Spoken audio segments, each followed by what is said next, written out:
नमस्कार मित्रों, M Singh foundation YouTube channel पे आप लोगों का स्वागत है।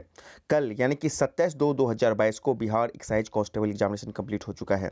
आज मैं इस वीडियो में आपको जो 100 प्रश्न हैं 1 से लेकर 100 तक उसको लेकर आया हूं। साथ ही साथ इन सारे प्रश्नों का 100% करेक्ट आंसर, जी हां, इसको बहुत ही रिसर्च करके तैयार किया गया है। अब इसमें यदि कोई भी त्रुटि होती है तो वो बोर्ड के आंसर चेंज पर डिपेंड करेगा, नहीं तो ये ऑलमोस्ट मानिए कि 100% ये करेक्ट आंसर होंगे, ठीक है ना।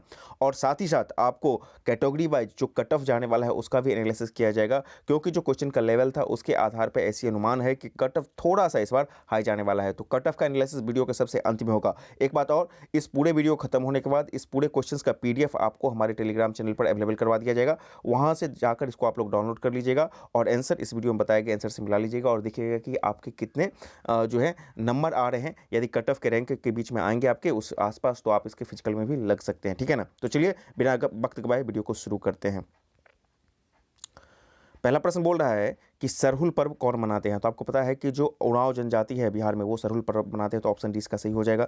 दूसरा प्रश्न देख लीजिए, निम्नलिखित में से कौन जुलाई 2021 के जो है अंतरिक्ष में यात्रा करने वाली द्वितीय भारतीय मूल की महिला बनी थी। प्रथम तो आपको पता है कि कल्पना चावला है, लेकिन द्वितीय जो है श्रीसा बांदला बनी थी। ये वर्जिन गैलेक्टिका जो एक यान है उस पर जाकर के इसको ये की थी ये, ठीक है ना। तो ऑप्शन सी इसका सही हो जाएगा, श्रीसा बांदला। अगला देख लेते हैं, अमन फसल संबंधित है। एक्चुअली आपको पता है कि बाजार में फसल के बहुत सारे बीज आते हैं, कैटेगरी आते हैं, प्रजाति आते हैं। जो अमन है इसका संबंध हो जाएगा आपको धान के प्रजाति से, ठीक है ना। अगला देख लेते हैं, अमेरिका की खोज किसने की थी। वास्को डी गामा तो इंडिया हो जाएगा, लेकिन कोलंबस ने किसकी खोज की थी, तो अमेरिका की खोज की थी, ठीक है ना। अगला प्रश्न हम लोग देखें। प्रश्न है कि कौन भौतिक पूंजी का उदाहरण नहीं है। यंत्र, मशीन, भवन, कच्चा माल और शिक्षा एवं प्रशिक्षण। भौतिक में आपको ये सब फिजिकल में यंत्र, शिक्षा, भवन, कच्चा माल सब आ जाएगा, लेकिन शिक्षा जो है भौतिक नहीं हो पाएगा कि एक इंटेलेक्चुअल प्रॉपर्टी होती है, ठीक है ना।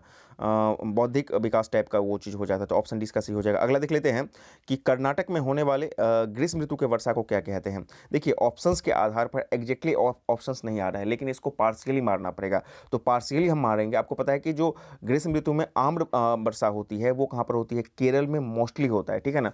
और उसका कुछ अंश जो होता है कर्नाटक में भी पड़ता है, मोस्टली केरल में ही होता है आम्र वर्षा। तो आम्र वर्षा ही माने के।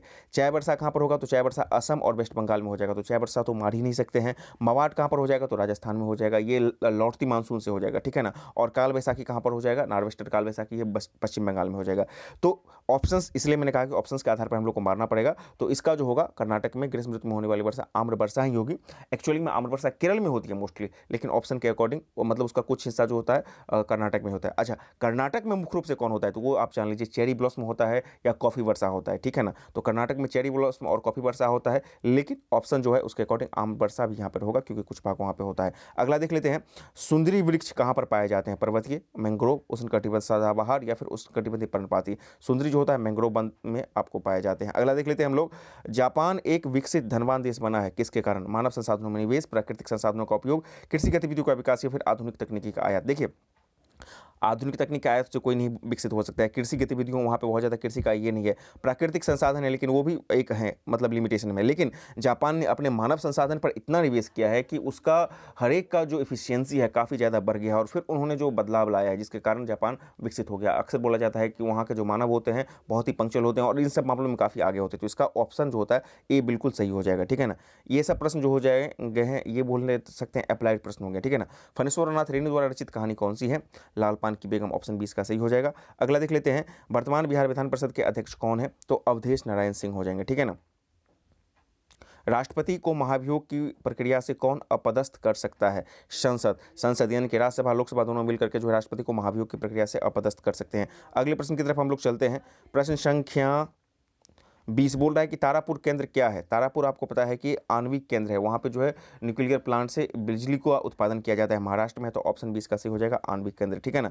यहाँ पे देख लीजिए, यहाँ पे एक प्रश्न है, यहाँ पे बोल रहा है कि x1 x2 dot dot xn और y1 y2 dot dot yn, मतलब कि इसका जो है ना माध्य बोल रहा है x1 x2 dot dot xn का माध्य x है, एक्स रेकरिंग है, और y1 y2 dot dot yn का माध्य जो है y रेकरिंग है। तो दोनों का बोल रहा है कि माध्य कितना होगा, तो ऑब्वियसली एक्स रेकरिंग और वाई रेकरिंग को जोड़ करके 2 से भाग दे देंगे हम लोग। तो इसका जो सही उत्तर हो जाएगा आपका ऑप्शन सी आ जाएगा हाफ एक्स रेक्टिंग प्लस वाई रेक्टिंग, ठीक है ना। यहाँ पे देख लेते हैं, एक खिलौना को 12% छूट देने पर उसे 308 रुपया में बेचा जाता है, खिलौना का अंकित मूल्य क्या होगा। सीधी सी बात है, इसको एक्स कितना छूट देना है 12%, तो कितना आ जाएगा हमारा 88% बट्टा 100 करेंगे बराबर 308 कर देंगे, 300 फिर इसको एक्स कर देंगे तो यहाँ पे 100 हो जाएगा, 308 गुना 100 बटा 88 करेंगे, इसको पूरे कैलकुलेशन करेंगे तो इसका जो सही उत्तर हो जाएगा 350 रुपया आ जाएगा, ठीक है ना। अगला प्रश्न हम लोग देख लेते हैं, समुद्र का कुछ भी नहीं होता मानो अपनी अबूझ भाषा में कहता रहता है। अब देख लीजिए, आपको पता है कि जो सीएसबीसी का पैटर्न चेंज हो गया, सीएसबीसी जो है अब 10वां लेवल के सारे प्रश्नों को उठाता है, चाहे वो हिंदी हो, अंग्रेजी हो या फिर आपको मैथ सब कुछ, ठीक है ना। तो ये जो प्रश्न है आपको बीएसबीसी के जो 9वां क्लास के है, 9वां क्लास से इसको उठाया गया है, ठीक है ना, समुद्र वाला 9वां क्लास के चैप्टर 11 से, ठीक है। तो उस कविता से लाया गया है। तो यहाँ पे समुद्र का जो तात्पर्य बताया जा रहा था वो मानव को एक तरह से संकेत करके दे रहा है, और मानव किसका भाग है, समाज का। तो इसका एग्जैक्ट आंसर हो जाएगा समुद्र। ये जो आपको समुद्र को जो रेखांकित किया गया है, समुद्र का कुछ भी नहीं होता है मानो अपनी अबूझ भाषा में कहता रहता है। रेखांकित जो भाषा है वो किसका प्रतीक है, सूर्य का नहीं होगा, साहित्य का नहीं होगा, शासक का नहीं होगा, बिल्कुल समाज का होगा। ये लोगों को टारगेट करके बोला गया था, तो इसलिए लोग जो होता है समाज का अंग होता है, इसलिए समाज हो जाएगा इसका सही उत्तर। अगला देख लेते हैं हम लोग, निम्न में से किस क्षेत्र में मौसमी बेरोजगारी की समस्या रहती है। आपको पता है कि कृषि क्षेत्र में जो है वो सीजनल एक होता है कि सीजनल विशेष में वहाँ पे उनको रोजगार मिलता है, फिर बाकी महीना वो बैठ के रहते हैं, तो मौसमी बेरोजगारी आपको कृषि में रहता है। अगला देख लेते हैं, किसी त्रिभुज में यदि एक कोण शेष दो कोणों के योग के बराबर हो तो त्रिभुज अवश्य क्या होगा। यदि एक कोण शेष दो कोण के बराबर होगा तो निश्चित रूप से वो क्या हो जाएगा, समकोण त्रिभुज हो जाएगा, ठीक है ना। अगले प्रश्न की तरफ हम लोग आ जाएं। अगला प्रश्न बोल रहा है कि प्रतिष्ठित लोकमान्य तिलक राष्ट्रीय पुरस्कार 2021 किसे प्रदान किया गया, बहुत ही फेमस है। जो साइरस पूनावाला हैं, ये जो हैं आपको सीरम इंस्टीट्यूट ऑफ इंडिया के फाउंडर हैं, ठीक है ना, मालिक हैं। तो इन्हीं को ये मिला था लोकमान्य तिलक पुरस्कार 2021, कोविशील्ड इनके द्वारा विकसित किया गया है, ठीक है ना। और आदार पूनावाले इनके बेटा है, ठीक है ना। तो जो संस्थापक है साइरस पूनावाला, इनको मिला है, ठीक है ना। अगला प्रश्न देख लेते हैं हम लोग, निम्नलिखित में से कौन सी नदी मोहना एस्चुअरी बनाती है। आपको पता है कि नर्मदा और ताप्ती होता है वो डेल्टा नहीं बना करके एस्चुअरी बनाती है, तो ऑप्शन डी इसका सही हो जाएगा, ठीक है ना। अगला देख लेते हैं, असम तापी जंतु जिसको हम लोग बोलते हैं कोल्ड ब्लडेड एनिमल्स, ठीक है ना, हैविंग 2 चैम्बर हर्ट आर, मतलब असमताप जंतु जिसका हृदय में 2 कक्ष होता है वो कौन होता है, शार्क। इसका सही उत्तर हो जाएगा शार्क। शार्क जो है असमतापी जंतु है, हालांकि इसके कुछ वेरिएंट्स होते हैं जैसे कि व्हाइट शार्क वगैरह होते हैं, उसमें हल्का फुल्का वार्म ब्लड भी होता है, लेकिन मोस्टली इसको हम लोग शार्क हो गया, मछली हो गया, या मतलब कि ये जो सांप वगैरह हो गया, उन सबको हम लोग कोल्ड ब्लडेड एनिमल्स के कैटेगरी में रखते हैं। तो शार्क में आपको 2 चैम्बर होते हैं, ऑप्शन ए इसका सही हो जाएगा। देखिए क्वेश्चन का लेवल काफ़ी अच्छा है यहाँ पे, ठीक है ना। चक्रवृद्धि ब्याज कि किस दर पर प्रतिवर्ष 1250 रुपया 2 वर्ष में 1800 रुपया हो जाएगा। तो सीधी सी बात है, यहाँ पे आपको क्या क्या पता है, आपको यहाँ पे मतलब कि ए पता है, पी पता है, ठीक है ना, और आपको एन भी पता है, तो आपको आर निकालना है। तो मतलब कि जो चक्रवृद्धि ब्याज का फॉर्मूला होता है A equal to P1 R by 100 into N, इस पर हमको पुट करके निकाल लेना है। एन पता है हमको, पी पता है, ए पता है, आर निकालना है, निकल जाएगा। इसको कैलकुलेशन कर लेंगे तो इसका सही उत्तर आ जाएगा हमारा 20% आ जाएगा। अगला प्रश्न हम लोग देख लेते हैं, कौन से समूह के सभी शब्द कमल के पर्यायवाची हैं। कमल, कमल का मतलब हो जाता है सरोज भी होता है, पंकज भी होता है, और अरविंद भी हो जाता है। अरविंद का मतलब ही कमल ही होता है, ठीक है ना। और पंकज जो मतलब कीचड़ में उगता है वो भी कमल है, और सरोज का भी मतलब हो जाएगा। तो ऑप्शन सी इसका सही हो जाएगा। अगला प्रश्न देख लेते हैं, निम्न में से कौन सा दक्षिण अफ्रीका में रंगभेद के आंदोलन में संबंधित है। जो नेल्सन मंडेला थे वहाँ के, बाद में वहाँ के राष्ट्रपति भी बने थे, जेल में भी रहे थे, तो नेल्सन मंडेला जो थे वहाँ के रंगभेद आंदोलन से संबंधित व्यक्ति थे। अगला देख लेते हैं, सविनय अवज्ञा आंदोलन की यात्रा कब शुरू हुई थी। 1929 लाहौर, 1930 अहमदाबाद, 1930 डांडी, या फिर 1920 चंपारण। डांडी से यात्रा शुरू हुई थी 1930 में, ठीक है ना। आपको 12 मार्च के आसपास, 12 मार्च 1930 के आसपास ये यात्रा शुरू होती है, और 6 अप्रैल को पहुंचा जाता है वहाँ पे, और मतलब कि नमक कानून को तोड़ करके जो है इसकी होती है, मतलब डांडी से पहले नमक यात्रा शुरू होती है, ठीक है ना, और फिर 6 अप्रैल को वहाँ पे पहुँचता है। 12 मार्च 1930 को पहले आपको डांडी से शुरू होती है, और साबरमती मतलब कि से शुरू होती है, और डांडी पहुँच करके वहाँ पे सब कुछ कर लिया जाता है, ठीक है ना। इसका उत्तर हो जाएगा ऑप्शन सी हो जाएगा। अगला देख लेते हैं हम लोग प्रश्न, निम्न में से कौन उपार्जित लक्षण है। देख लीजिए, आपका नेत्र का रंग, त्वचा का रंग, बालों की प्रकृति, ये सब तो आपको नेचुरल है, बाय नेचर आपके बर्थ से आपको मिलता है। लेकिन शरीर का वजन घट सकता है, बढ़ सकता है, ये उपार्जित लक्षण है, ठीक है ना, आपकी एक्टिविटी पर डिपेंड करेगा। पंडित बिरजू महाराज का संबंध किस नृत्य से है। भरतनाट्यम, कथक, कुचिपुड़ी, या फिर कथकली। इनका संबंध हो जाएगा आपको कथक से, ऑप्शन बी इसका सही हो जाएगा, ठीक है ना। यहाँ पे देख लेते हैं, एक परितंत्र में सभी हरे पौधे एवं नील हरित शैवाल जिसमें प्रकाश संश्लेषण की क्षमता होती है डैश के वर्ग में आते हैं। उत्पादक, प्राथमिक उपभोक्ता, विघटनकारी या द्वितीय उपभोक्ता। देखिए जो भी हरे पौधे होते हैं या नील हरित शैवाल होते हैं वो अपना रिप्रोडक्शन करते हैं फूड का, तो वो हो जाएगा आपको प्रोडक्शन करते हैं फूड का, तो वो हो जाएगा उत्पादक हो जाएगा, ठीक है ना। ऑप्शन ए इसका सही हो जाएगा। अगला देख लेते हैं हम, लेनिन का उत्तराधिकारी कौन था? रूस के संबंध में है। लेनिन का उत्तराधिकारी आपको स्टालिन बने थे। ऑप्शन सी इसका सही हो जाएगा, ठीक है। 10वां वालों के लिए अच्छी बात ये है कि उन लोगों को वर्ल्ड हिस्ट्री वगैरह उनके सिलेबस में होता है, ठीक है ना। लेकिन जो एसआई वाले चले जाते हैं ना तो वो नहीं पढ़ते हैं और एग्जामिनेशन में जब आता है मेंस वगैरह में तो थोड़ा सा वो चूक जाते हैं। अगला प्रश्न देख लेते हैं हम लोग। एक दुकानदार अपनी दुकान के प्रत्येक सामान पर 30% का जो है त्योहार बट्टा घोषित करता है। विजय ने एक मोबाइल फ़ोन खरीदा, उसे 960 रुपये का बट्टा मिला, तो मोबाइल फ़ोन का अंकित मूल्य क्या है? बिल्कुल अंकित मूल्य की बात कर रहा है, 30% बट्टा आपको देना है। और मतलब मान लीजिए कि एक्स का 30% यानी कि 70% करेंगे, 960 करेंगे, सही मिल जाएगा आपका, हो जाएगा 3200 आंसर, ठीक है ना। थोड़ा सा कैलकुलेशन कर लेना है आपको। संत रविदास वॉज एक क्या था? संत रविदास का संबंध से था तो कॉबलर थे, ठीक है ना। कॉबलर कम्युनिटी से उनका बिलोंग था संत रविदास, ठीक है ना। अगला देख लेते हैं। आधुनिक लोकतंत्र में कहा जाता है, आधुनिक लोकतंत्र को क्या कहा जाता है एक्चुअली, ठीक है ना। तो मॉडर्न आपको डेमोक्रेसी है उसको रिप्रेजेंटेटिव डेमोक्रेसी के नाम से जाना जाता है, ठीक है ना। प्रतिनिधित्व लोकतंत्र के नाम से जाना जाता है, ठीक है ना। For the people by the people, जो अब्राहम लिंकन का जो है ना जनता का, फॉर द पीपुल जनता के लिए, to the people for the people by the people जो है अब्राहम लिंकन का परिभाषा है। और ये प्रतिनिधित्व लोकतंत्र को ही आपको जो है आधुनिक लोकतंत्र का एक हिस्सा कहा जाता है। तो ऑप्शन सी इसका सही हो जाएगा, ठीक है ना। अगला देख लेते हैं। एक हॉल का फर्श आयताकार है, इसकी लंबाई 45 मीटर और चौड़ाई 36 मीटर है। फर्श हॉल के फर्श को ढकने के लिए 6 मीटर गुने 5 मीटर आकार के कितने कॉर्पोरेट लगेंगे? तो सीधी सी बात है, इसका जो है 45 और 36 को ऊपर लिख देंगे और 6 को 5 को नीचे लिख देंगे, ठीक है ना। और इसको कर देंगे, कैलकुलेशन कर लेंगे, हमारा 54 आ जाएगा, ठीक है ना। 6 छाके 36 और 9 पाँचे 45, 9 छाके 54, ठीक है ना। 54 इसका सही उत्तर आ जाएगा। अगला प्रश्न है कि राजनीतिक दल आवश्यक हैं, कहाँ पर आवश्यक हैं? कुली तंत्र में, यहाँ पे देख लीजिए, राजतंत्र में, अधिनायक तंत्र में या कुलीन तंत्र में या फिर लोकतंत्र में। तो राजनीतिक दल कहाँ पर आपको आवश्यक है? लोकतंत्र में आवश्यक है। ऑप्शन 20 का सही हो जाएगा, ठीक है ना। देखिए इस पैटर्न को मतलब कि काफ़ी एग्जामिनेशन से फॉलो किया जा रहा है, चाहे वो CSBC हो, BSSC हो या फिर BPSC हो या फिर आपको SI वाला हो। एक प्रश्न जहाँ से उठाता है अक्सर देखा जाता है कि उस क्वेश्चन पेपर में आपको दूसरा प्रश्न भी उसी के आसपास से होता है, ठीक है ना। अभी LDC के एग्जामिनेशन के पेपर में मैंने दिखाया था, 2446 के मेंस में भी था, तो अच्छी बात है। तो इसलिए आपका जब डिटेल नॉलेज होता है किसी टॉपिक का तो आप आसानी से उसको सॉल्व करने के लिए सक्षम हो जाते हैं। आइए, RBI के वर्तमान गवर्नर कौन है? तो आपको पता है कि शक्तिकांत दास वर्तमान गवर्नर है। बादल या कोहरा किस कोलाइडी का उदाहरण है? बादल और कोहरा जो हो जाएगा ये कोलाइडी है। और इसमें क्या होगा ना कि जब द्रव में गैस का मिश्रण होगा तो आपका बादल या कोहरा का निर्माण होता है, ठीक है ना।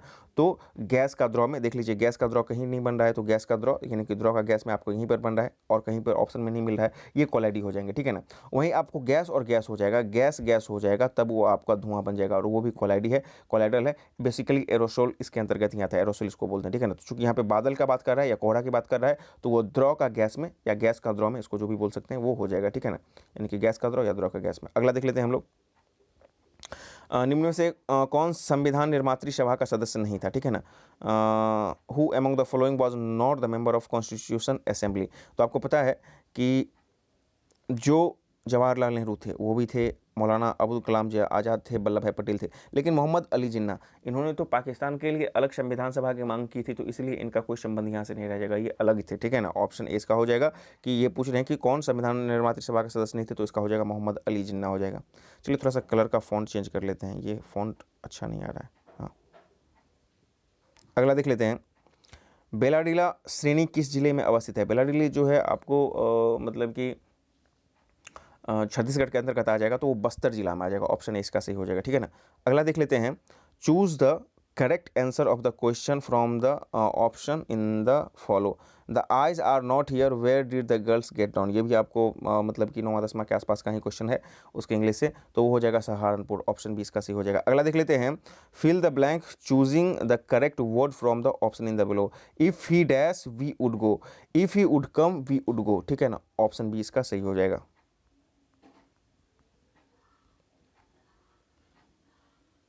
अगला प्रश्न हम लोग देख लेते हैं 49 में। यहाँ पे बोल रहा है कि हड़प्पा के किस स्थल में जलाशय का प्रमाण मिला है। मतलब हड़प्पाकालीन किस साइट से आपको जलाशय का प्रमाण मिला है। हड़प्पा, लोथल, मोहनजोदड़ो या फिर धौलावीरी। देखिए लोथल में तो आपको क्या था, बंदरगाह था, लेकिन जो धौलावीरी है ना, धौलावीरी में जो है उत्खनन के बाद पता चला है कि वहाँ पे आपको जलाशय था, मिट्टी का जलाशय था, ठीक है ना। और वहाँ पे आपको जल निकासी क्षमता भी अधिक थी, ठीक है ना। तो ऑप्शन 20 का सही हो जाएगा। स्वयं सहायता समूह में ऋण संबंधी अधिकांश निर्णय कौन लिए जाते हैं। ये सवाल कई बार विभिन्न एग्जामिनेशन में पूछा जा चुका है। बैंक के द्वारा, सदस्य के द्वारा, सरकार के द्वारा या सहकारी समिति के द्वारा। नहीं, अंतिम निर्णय जो है अधिकांश वो बैंक के द्वारा ही। सहकारी समिति क्या होता है कि प्लान बना के आपको देता है और बैंक फाइनली डिसाइड करता है कि किस प्लान को देना है, किस लोगों को देना है, ठीक है ना। तो बैंक के द्वारा ही सहकारिता समूह में अधिकांश ऋण संबंधी निर्णय लिए जाते हैं।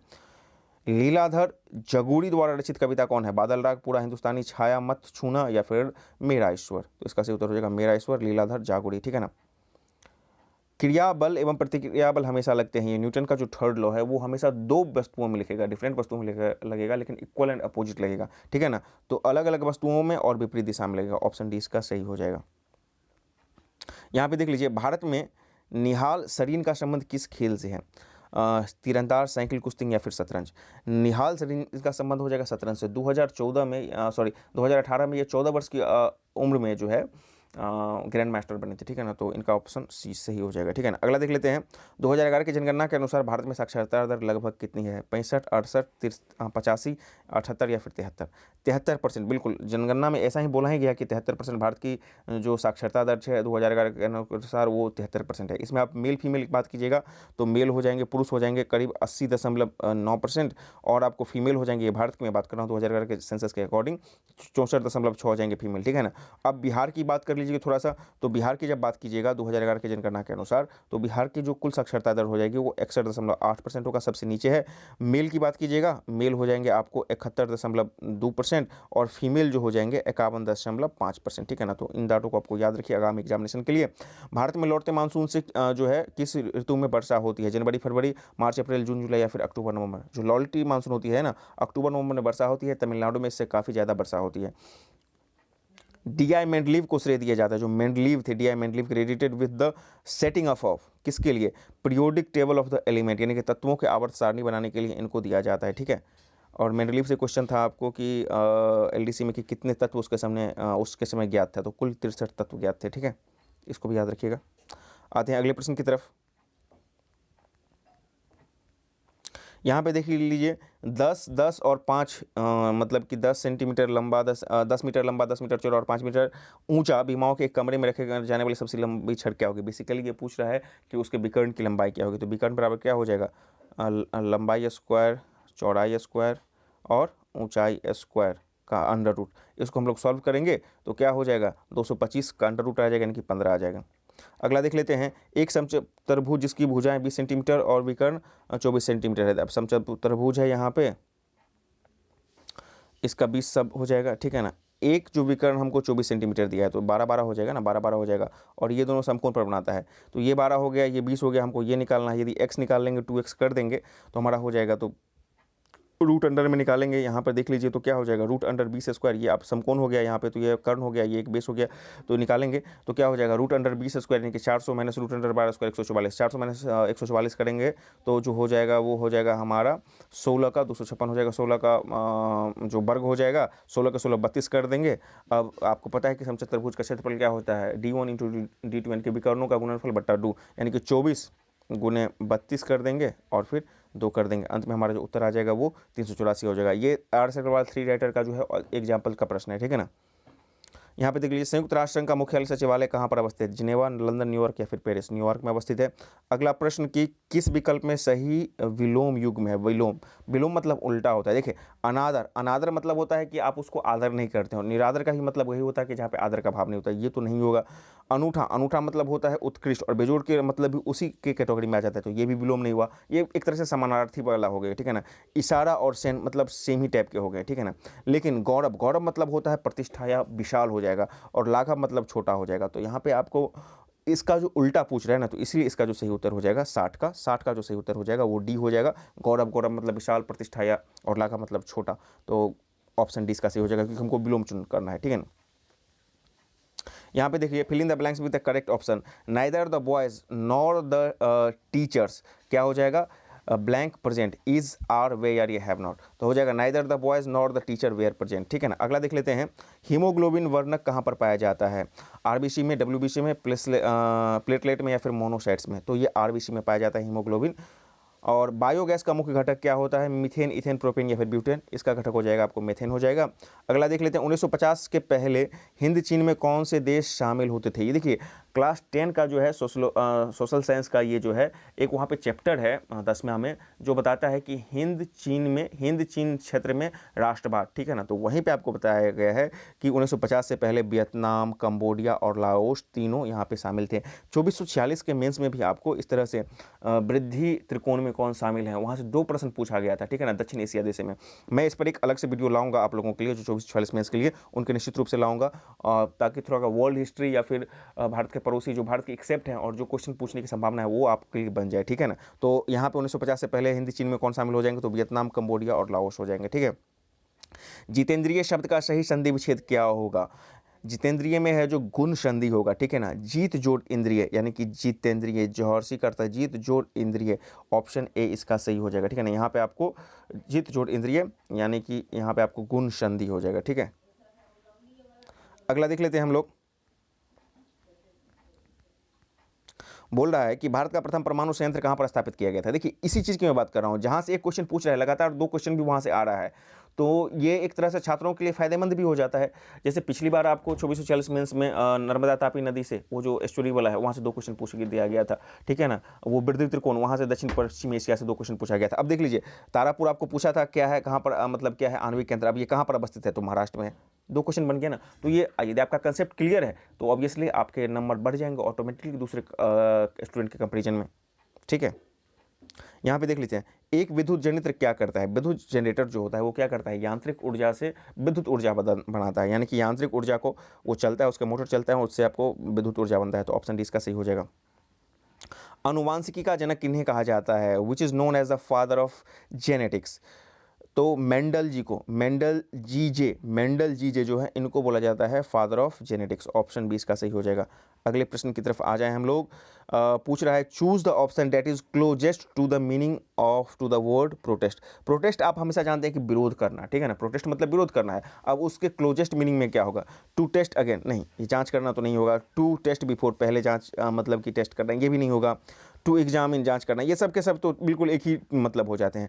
टू ऑब्जेक्ट, आप लोग अक्सर जब बॉलीवुड फिल्म देखते हैं तो जो कोर्ट का सीन चलते रहता है तो वहाँ पे जो वकील है जज साहब को बोलते हैं माय ऑब्जेक्शन, ठीक है ना, to objection, objection overrule, इस तरह से टू ऑब्जेक्ट बोलते हैं ना, तो ऑब्जेक्शन जो होता है वही हो जाता है इसका मतलब कि विरोध करना या आपत्ति दर्ज करना। तो यहाँ पे प्रोटेस्ट मतलब वो क्या, विरोध करना, और टू ऑब्जेक्ट मतलब उसका ऑब्जेक्ट आयन लग जाएगा, आयन ऑब्जेक्शन मतलब क्या होगा, विरोध कर आपत्ति दर्ज करना। तो जो क्लोजेस्ट मीनिंग हो जाएगा इसका वो हो जाएगा प्रोटेस्ट का, टू ऑब्जेक्ट हो जाएगा, ठीक है। अगला देख लेते हैं, राष्ट्रीय मानवाधिकार आयोग की स्थापना किस वर्ष हुई थी, 1990, 91, 92 या 93, 1993 में इसकी स्थापना की गई थी। यह एक कहानी यह भी की रचना है, यह एक कहानी यह भी रचना है किसका, ये आपको मन्नू भंडारी द्वारा रचित की गई थी। मन्नू भंडारी का 2021 में निधन भी हो गया है, ठीक है ना, इसीलिए इनका पूछा गया था। बेकिंग सोडा है सोडियम बाइकार्बोनेट NaHCO3, और धोवन सोडा में क्या हो जाएगा, सीधे सोडियम कार्बोनेट हो जाएगा। तो यहाँ पे सोडियम दिया गया है, बाइकार्बोनेट सोडियम हो गया, बाय HCO3 बाइकार्बोनेट, ठीक है ना। अगला देख लेते हैं, उत्तर दक्षिण गलियारा कौन जोड़ता है। यदि भारत की बात कीजिएगा तो भारत में ये उत्तर और ये दक्षिण, आपको पता है कि ऊपर में आपको क्या हो जाएगा, श्रीनगर हो जाएगा जम्मू कश्मीर, और नीचे में क्या हो जाएगा, तमिलनाडु कन्याकुमारी। तो उत्तर दक्षिण गलियारा आपको यही हो जाएगा, श्रीनगर से लेकर के कन्याकुमारी, ठीक है ना। कश्मीर टू में कन्याकुमारी आपने सुना होगा ना, गाना वगैरह है, तो यही हो जाता है। अगला देख लेते हैं, अगला प्रश्न है कि भारत में सर्वाधिक क्षेत्र में फैले हुए वन कौन से हैं, उष्णकटिबंधीय, पर्णपाती, उष्णकटिबंधीय सदाबहार वन, पर्णपाती वन या फिर मैंग्रोव वन। भारत का अधिकांश क्षेत्र जो है उष्णकटिबंधीय पर्णपाती वन से घिरा हुआ है, ऑप्शन ए इसका सही हो जाएगा, ठीक है ना। सदाबहार वन जहाँ पर वर्षा वगैरह ज़्यादा होता है तो कुछ ही क्षेत्र में है, मैंग्रोव वन भी कुछ क्षेत्र में है, पर्णपाती भी नहीं होगा, लेकिन उष्णकटिबंधीय पर्णपाती हो जाएगा, ऑप्शन ए इसका सही हो जाएगा। चुंबकत्व पर आधारित चिकित्सीय प्रणाली को क्या कहते हैं, NRI, CRI, FRI या फिर MRI। MRI magnetic resonance imaging, ठीक है ना, और इसका काम किया जाता है जो जोड़ है, गठिया है, दिमाग है, मतलब कि शरीर के विभिन्न अंगों को परीक्षण करने के लिए इसका किया जाता है, ठीक है। किस राज्य की टीम ने 21-22 में विजय हजारे ट्रॉफी का खिताब जीता था? एक्चुअली ये दिसंबर 2021 में इस टूर्नामेंट का फाइनल हुआ था और इसको जीता था हिमाचल प्रदेश ने। हिमाचल प्रदेश, ऑप्शन डी इसका सही हो जाएगा। ठीक है, अगला देख लेते हैं। निम्नलिखित में से किसका बीज प्रोटीन एवं वसा तेल का प्रचुर होता है? गेहूं, अरंड या फिर सरसों या फिर सोयाबीन? सोयाबीन का जो बीज होता है वो प्रोटीन के मामले में काफ़ी ज़्यादा हाई इनरिच्ड होता है, तो ऑप्शन बी इसका सही हो जाएगा। अगला देख लेते हैं। अक्षय नवीकरणीय ऊर्जा स्रोत का उदाहरण क्या है? कोयला, प्राकृतिक गैस, पेट्रोलियम। ये सब के सब 6 होने वाले हैं, खत्म हो जाएंगे, लेकिन सूर्य यानी कि सोलर एनर्जी जो है वो अक्षय ऊर्जा है और भारत सोलर सिस्टम पर काफ़ी ज़्यादा खर्च कर रहा है। ठीक है, अगला देख लेते हैं। संज्ञा शब्द जहर, जहर एक संज्ञा हो गया में इला प्रत्यय, जहर और ईला, जहरीला। ठीक है ना, तो देखिए जोशीला, जहरीला, जहरीला नहीं होगा, जहरीला हो जाएगा, ऑप्शन बी इसका सही हो जाएगा। ठीक है ना, तो 87 का सही उत्तर हो जाएगा, ऑप्शन बी हो जाएगा। अगला देख लेते हैं हम लोग। परख, परख which was seen in the news recently is a portal associated with which field? ठीक है ना, परख जो हाल ही में खबरों में रहा था किस क्षेत्र से जुड़ा हुआ है? देख लीजिए। निवेश, सलाह, रक्षा अधिकरण, छात्र सीखने के आकलन या फिर सीमा शुल्क निकासी। छात्र बोलते हैं ना, परखते हैं किसी चीज़ को, जांचते हैं, तो साथ छात्र कितना सीख रहे हैं उसके आकलन के लिए परख पोर्टल को लॉन्च किया गया था। ठीक है, यहाँ पे देख लीजिए। पृथ्वी के कुल सतह जो पानी से ढका हुआ है, हम लोग अक्सर बोलते हैं कि जो 2/3 भाग है वो पानी से ढका हुआ है और 1/4 भाग पर आपको स्थल है, तो ऑब्वियसली 2/3 भाग कितना हो जाएगा आपको? 75% हो जाएगा। ठीक है ना, 100 का 2/3 भाग 75%, ऑप्शन इसका सही हो जाएगा। अगले प्रश्न की तरफ हम लोग आ जाएं। यहाँ पे बोल रहा है कि मृदा अपरदन को रोका जा सकता है वनारोपण, वनोन्मूलन, उर्वरक का अत्यधिक उपयोग या फिर अतिचारण। वनारोपण के द्वारा मृदा अपरदन को रोका जा सकता है। निम्न में से किस श्रेणी में भारत आता है? विकसित, गरीब, विकासशील या अत्यधिक विकसित? भारत अभी भी जो है डेवलपिंग कंट्री है, विकासशील देश है। ठीक है ना, अगला देख लेते हैं। Which festival is referred in the Tolstoy little girl visor then man? ये जो लियो टॉल्स्टॉय की मतलब कविता है, तो उसमें जो है ये फेस्टिवल किसके बारे में रेफर किया जाता है? ये एक्चुअली बेसिक बुक से उठाया गया है, 9वां-10वां का जो भी बुक होगा। ठीक है ना, तो वहाँ पे ईस्टर का फेस्टिवल था, ऑप्शन डी इसका सही हो जाएगा। अगला देख लेते हैं। देशों के बीच विकास की तुलना करने हेतु उपयोगी मापक क्या है? प्रति व्यक्ति आय, कुल आय, सकल घरेलू उत्पाद या फिर पूंजी निर्माण? जो पर कैपिटा इनकम होता है वही बताता है कि किस देश का पर कैपिटा इनकम कितना है, उसको ज़्यादा विकसित माना जाता है, जिसका ज़्यादा होगा। ठीक है ना, अगला देख लेते हैं। पराग कणों का एक पुष्प से दूसरे तक स्थानांतरण किस माध्यम के द्वारा होता है? Pollination can be transferred from one flower to another by which of the following agency? तो देख लेते हैं। वायु के द्वारा भी होता है, जल के द्वारा भी होता है, कीट के द्वारा होता है। मतलब वायु का हिलना होता है, इधर से उधर चले जाते हैं, एक फूल से मतलब एक पौधे से दूसरे पौधे पर, कीट भी ले जाते हैं, जल भी ले जाते हैं, तो ऑल ऑफ दीज हो जाएगा, उपयुक्त हो जाएगा, D all of the above हो जाएगा। अगला देख लेते हैं हम लोग कि when did the first world war started? प्रथम विश्व युद्ध कब शुरू हुआ था? तो ये शुरू हुआ था आपको 1914 में स्टार्ट हुआ था। ठीक है ना, अब देख लीजिए। एक कंपनी जो एक से अधिक देशों में उत्पादन और स्वामित्व रखती है या नियंत्रण करती है, क्या कहलाती है? एक देश से जैसे ही ज़्यादा देश में गया तो वो मल्टीनेशनल, ठीक है ना, मल्टीनेशनल हो गया, बहुराष्ट्रीय कंपनी हो गया, मल्टीनेशनल कंपनी। एमएनसी मतलब मल्टीनेशनल कंपनी। ठीक है, अगला देख लेते हैं। दाल का बहुवचन क्या हो जाएगा? दालों, दाल समूह, अनेक दाल या फिर दालें? तो दाल का जो बहुवचन हो जाएगा दालें हो जाएगा, ऑप्शन डी इसका सही हो जाएगा। ठीक है, अगला देख लेते हैं हम लोग। उसने मुझे सोता हुआ पाया, इसको अंग्रेजी में करना है ही फाउंड मी स्लीपिंग। बिल्कुल आसान है, ऑप्शन ए इसका सही हो जाएगा, कहीं पर कोई इसमें झंझट नहीं है, ही फाउंड मी स्लीपिंग। ठीक है ना, अगला प्रश्न देखते हैं। बिहार दिवस is celebrated on which days? Bihar दिवस कब मनाया जाता है? 22 मार्च को। ठीक है ना, और आपको जो एलडीसी था, बीपीएससी एलडीसी, उसमें था पृथ्वी दिवस 22 अप्रैल। ठीक है, अगला देख लेते हैं। मतदाता सूची को आमतौर पर क्या कहा जाता है? Electoral roll is commonly known as election list, assembly list, voter list या फिर कॉमन लिस्ट? जो मतदाता सूची होता है उसको आमतौर पर हम बोलचाल की भाषा में बोलते हैं वोटर लिस्ट। वोटर लिस्ट में क्या आपका नाम है, ऐसे है ना, पूछते हैं लोग, तो वोटर लिस्ट हो जाएगा मतदाता सूची। In India budget is represented by, मतलब कि जो भारत में बजट निर्माण किया जाता है किसके द्वारा किया जाता है? वित्त मंत्रालय, गृह मंत्रालय, कैबिनेट या फिर आर्थिक मंत्रालय? आपको पता है कि वित्त मंत्रालय, ऑप्शन ए इसका सही हो जाएगा। अगला प्रश्न देखते हैं। इस्पात पर लोहे के जंग से सुरक्षित रखने के लिए उन पर यशद लेपन की प्रक्रिया में एक पतली चरत होती है, किसकी? जो कॉपर होता है या इस्पात होता है उस पर, कॉपर मतलब सॉरी इस्पात होता है या फिर आयरन होता है, उस पर जो है आपको जस्ता जिंक का जो है एक लेप चढ़ाया जाता है, जिसको यशद लेपन बोला जाता है। अगला प्रश्न देख लेते हैं। तृतीयक क्षेत्र में सम्मिलित गतिविधि नहीं है। व्यापार, यातायात, संदेश वाहन, ये सब के सब सेवा क्षेत्र होंगे, तृतीय क्षेत्र होंगे। लेकिन पशुपालन क्या हो जाएगा? प्राथमिक क्षेत्र के अंतर्गत आ जाएगा। ठीक है ना, अगला देख लेते हैं, एक पासा को फेंकने पर अभाज्य संख्या प्राप्त होने की प्रायिकता कितनी है? प्रोबेबिलिटी। प्रोबेबिलिटी बहुत इंपॉर्टेंट टॉपिक बनता चला जा रहा है। प्रोबेबिलिटी को बिहार से 2213 मीन्स जरूर देखेंगे सारे कैंडिडेट अच्छे से, ठीक है ना। एक क्वेश्चन में भी आपको रह सकता है वहाँ पे। तो यहाँ पे देख लीजिए, आपको पढ़ा अभाज्य संख्या, 2 कितना हो जाएगा? अभाज्य संख्या हो गया, 3 अभाज्य संख्या हो गया, 5 अभाज्य संख्या। तो देख लीजिए 3 क्या हो गया यहाँ पे? 3 अभाज्य संख्या आ रहा है हमारा, और एक बार फेंकेंगे तो नीचे में कितना आ जाएगा? 6 आएगा, यानी कि 3/6 आएगा, यानी कि कट करके 1/2 आ जाएगा। तो ऑप्शन डी इसका सही उत्तर हो जाएगा। अगला देख लेते हैं हम लोग कि 100 साल पहले किस देश ने नाजी पार्टी की स्थापना हुई थी? फ्रांस, इटली, रूस या जर्मनी? जर्मनी में नाजी, ठीक है ना, नाजी का स्थापना हुआ था। अगला प्रश्न हम लोग देख लेते हैं, फिर हम लोग कट ऑफ एनालिसिस करेंगे और आप लोग मिला के बताइएगा कि क्या आप उस रेंज में आ रहे हैं। देख लीजिए, अभी हाल ही में ये दिसंबर में इनकी मृत्यु हो गई थी, तो उन्हीं से संबंधित एक प्रश्न है। भारतीय सशस्त्र बलों के पहले chief of defence staff CDS कौन थे? तो जनरल बिपिन रावत थे, जिनकी एक बहुत ही दुर्भाग्यपूर्ण जो है हेलीकॉप्टर दुर्घटना में मृत्यु हो गई थी। पूरे उनके परिवार के लोग, जो पत्नी वगैरह थे और जो स्टाफ थे, सबके सब मृत्यु हो गए थे। तो जनरल बिपिन रावत, ये एक्चुअली करंट की घटना थी, तो उसको यहाँ पे पूछ दिया गया है। यहाँ पे देख लेते हैं, choose the correct form of the voice of the given sentence. He speaks Hindi, वो हिंदी बोलता है। अब इसको वॉइस में बदलना है, Hindi is spoken by him. Option C इसका सही हो जाएगा, ठीक है। Who is sovereign in India? जब हम लोग बोलते हैं we the people of India, ठीक है ना, हम भारत के लोग, भारत के संपूर्ण प्रभुत्व संपन्न समाजवादी, तो यहीं पे संपूर्ण प्रभुत्व संपन्न जो है ना, सॉवरेन की बात करते हैं। We the people of India ने, हम भारत के लोग, भारत को संपूर्ण प्रभुत्व संपन्न, तो सवाल वही पूछ रहा है, भारत में संप्रभुत्व कौन है? प्रधानमंत्री है, राष्ट्रपति है, भारत के लोग हैं, या फिर काउंसिल मिनिस्टर है? नहीं, भारत के लोग हो जाएंगे, पीपुल ऑफ इंडिया हो जाएंगे। यहाँ पे ऑप्शन सी इसका सही हो जाएगा, we the people of India, हम भारत के लोग, भारत के संपूर्ण प्रभुत्व। तो चलिए, इस प्रकार आपने 100 प्रश्नों का एक बेहतरीन उत्तर देखा, जो कि एक्साइज कांस्टेबल एग्जामिनेशन के सारे प्रश्न थे। हम लोगों की तरफ से कोशिश थी कि इसको पूरी तरह से एक्यूरेट से आंसर को दिया जाए, और हम लोग का मानना है कि सारा एक्यूरेट आंसर है। फिर भी आपको किसी आंसर पर डाउट है तो उसको कमेंट बॉक्स में लिखिए, ठीक है ना। अब आइए हम इसको, अब आपको नंबर पता चल गया होगा आपको कितना नंबर आ रहा है। अब आ जाइए हम इसके कट ऑफ को थोड़ा सा एनालिसिस कर देते हैं। ये आज के पेपर में ही निकला है कि सामान्य रहे उत्पाद और मध्य निवेश के परीक्षा, इसको पढ़ते हैं, कट ऑफ के बारे में यहीं से पता चलेगा, और हम लोग अपना भी देखेंगे।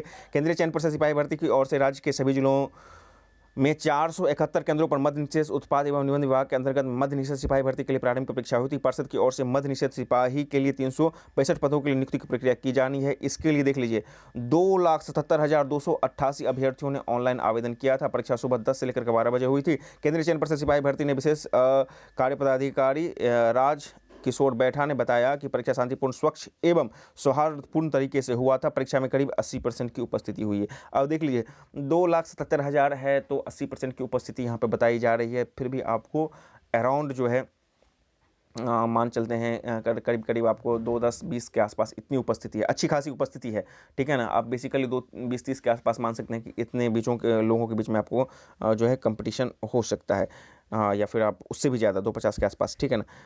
मैट्रिक स्तर के रहे प्रश्न जो है उत्पाद एवं मध्य निषेध विभाग के द्वारा सिपाही परीक्षा पटना के विभिन्न केंद्रों पर हुई थी। परीक्षार्थी जो है अभ्यर्थी संजय सुनील निराला ये सब बता रहे हैं कि इतिहास, भूगोल, सामान्य हिंदी, गणित, सामान्य विज्ञान, सामाजिक विज्ञान आदि से 100 प्रश्न रहे थे। अधिकांश प्रश्न मैट्रिक स्तर के ही रहते। बिल्कुल, मैट्रिक का सिलेबस चेंज कर दिया गया। पहले CSBC के एग्जामिनेशन के क्वेश्चंस बड़े टफ होते थे, क्योंकि वो इंटर लेवल के ही पूछे जाते थे, लेकिन अब मैट्रिक लेवल के जैसे सिलेबस चेंज हुआ है तो आ रहे हैं यहाँ पे।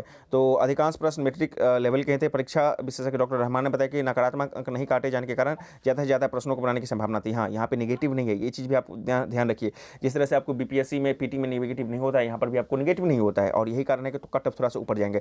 बिहार टेक्स्ट बुक तथा NCERT के गहनता से अध्ययन करने वाले लोगों को परीक्षा की अच्छी गई होगी। और ये जो मान लीजिए कोई NCERT नहीं पढ़ते हैं और बिहार टेक्स्ट बुक पढ़ते हैं, आपको 9वां 10वां से दिखा दिया कितना प्रश्न उनके किताब से था, ठीक है ना। और ऐसे ही रहेंगे आपको किताब, ठीक है ना। जो वर्ल्ड हिस्ट्री के किताब प्रश्न रहेंगे वो आपको रहेंगे इन्हीं 9वां 10वां 8वां वगैरह किताब से, आपको 2213 के मेंस में भी, ठीक है ना। और यहाँ पर उनको फायदा हुआ है। परीक्षा में सामान्य के लिए आपको 65 से 70, OBC के लिए 65 से 68, ST के लिए, SC ST के लिए आपको 55 से 60 के आसपास कट ऑफ रहने का अनुमान है। अब देख लीजिए, यदि कोई जनरल कैटेगरी है और उनको 65 प्लस आ रहा है, 70 के आसपास आ रहा है, आपको सारा क्वेश्चन बता दिया गया है। अब देखिए हमारे द्वारा जो वीडियो में आंसर बताया गया है, मे भी आपको मतलब कि कुछ चेंज हो सके तो हो सकता है, अंतिम तक हो सकता है कि कुछ चेंज हो जाए, वो आपको आयोग के द्वारा चेंज हो सकता है मे भी, लेकिन उसकी कोई संभावना नहीं है, क्योंकि मेरा अपना मानना है कि हम लोगों ने इसको अप्रूव किया है। फिर भी हम इसको मानते हैं कि 90.9% ये करेक्ट आंसर है, ठीक है ना। तो यदि आपको इसके आसपास कैटेगरी आ रहा है नंबर, तो आप निश्चित रूप से आंख मूंद करके इसके फिजिकल में लग जाइए, क्योंकि आपको पता है कि इसके जो भी एग्जामिनेशन होते हैं वो फिजिकल पर ही मेरिट बनता है, ठीक है ना। तो उम्मीद है ये वीडियो आपको पसंद आया होगा। यदि आपको इस वीडियो में कुछ कमी है तो भी कमेंट बॉक्स में लिखें। चैनल पर नहीं तो चैनल को सब्सक्राइब करें और इस तरह के वीडियो और पाने के लिए इसे अपने दोस्तों में भी शेयर करें। धन्यवाद।